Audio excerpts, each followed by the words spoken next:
It's William Gheen. He's with Americans for Legal Immigration out of North Carolina. Let's have a big round of applause. Thank you. I'm William Gheen of ALIPAC, Americans for Legal Immigration PAC. We are a national organization. I live in North Carolina. You couldn't pay me enough to live in Washington, D.C. My family came to North Carolina from Pennsylvania a little over 100 years ago. You find a piece of furniture with the name Gheen on it, keep it, you've got something. We are a national organization, and our largest support base comes from what we call the border disaster areas. Southern California, New Mexico, Arizona, Texas, Georgia, Florida, North Carolina, Pennsylvania. You're all part of the border disaster areas now because the borders have been opened against your will. But it is a great honor and privilege for me to be here in what we now call historic Hazelton. The country is with you. Thank you, Hazelton. Thank you on behalf of the United States and the majority of her legal citizens. Thank you for standing up.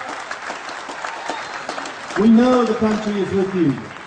Before there were nations and empires, it was the cities, it was the towns that defended her people. And even after we had nations, the fundamental defense of the people were in the cities. And as we have this conversation, our activists with ALIPAC are working hard to spread Hazelton around the country because you started the landslide that now involves over 200 cities and towns across the country.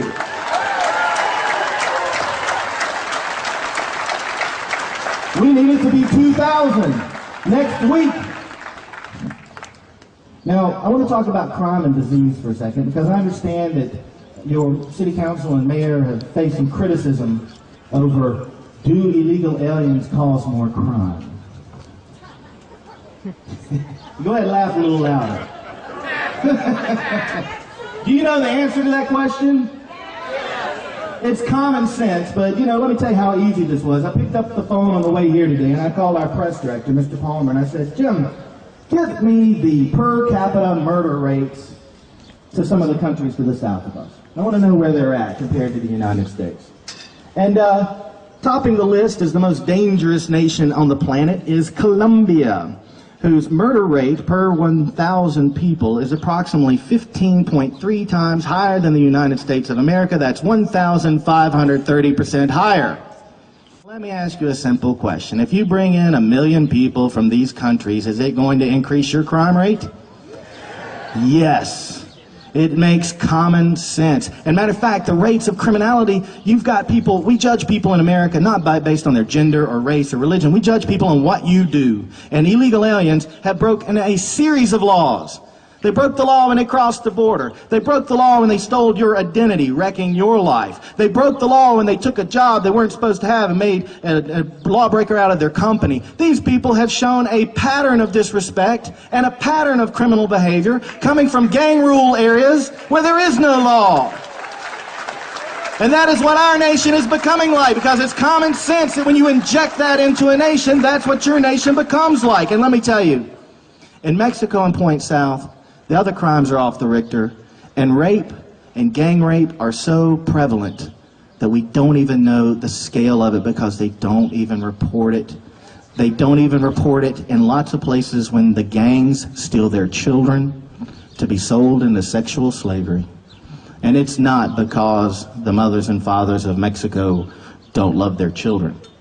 It's because if they touch that phone, the whole family's gone. That's what happens when you allow corruption like what we're seeing in this country right now to propagate. Disease. Everybody heard the news about tuberculosis lately? Anybody? One guy on a plane. Whew, we got a problem. Well, I got some news. According to some rough math I did 20 minutes ago, we're getting 4 to 10 TB active cases rushing across our southern border every night.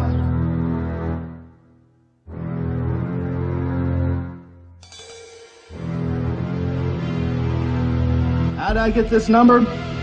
Had Jim pull up the per capita tuberculosis rates.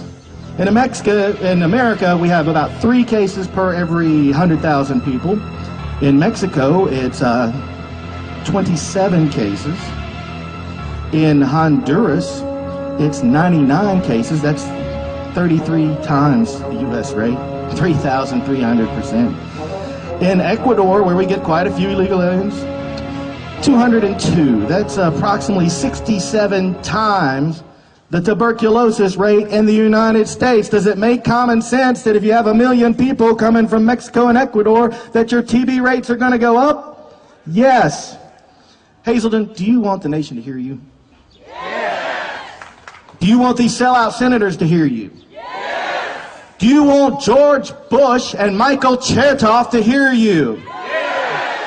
Then let's tell them, do you want the border secured? Yes. Do you want employers fined? Yes. Do you want taxpayer benefits taken from illegal aliens? Yes. And do you want your local police and cities and towns enforcing immigration law? Yes. I know for a statistical fact that over 80% of Americans agree with you. Do you want the illegal aliens to go? Yes. They must go. And I'll tell you why. Because that is what the current law says is to happen. You do not change the laws for these people and not American citizens, and the main reason they have to go is because that is the only thing that will turn off the flow of illegal aliens into this country. That's the only thing that will do it.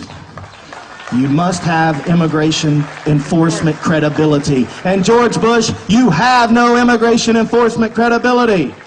The border guard that didn't stop the guy with tuberculosis probably got word that doing your job as a border patrol agent will get you put in jail. I want to wrap this up, and I want to thank you again for letting me be here in historic Hazelton. This is not the left and the right squawking about an amnesty bill. This is, and don't let anybody convince you anything different, this is the majority of America's legal citizens versus the sellouts and the traitors in Washington, D.C., and we want you to hear us because we're going to take our country back town by town, state by state. We will take it back one block at a time, and we will restore the rule of law. Everybody come visit us at alipac.us. Thank you, Hazelton.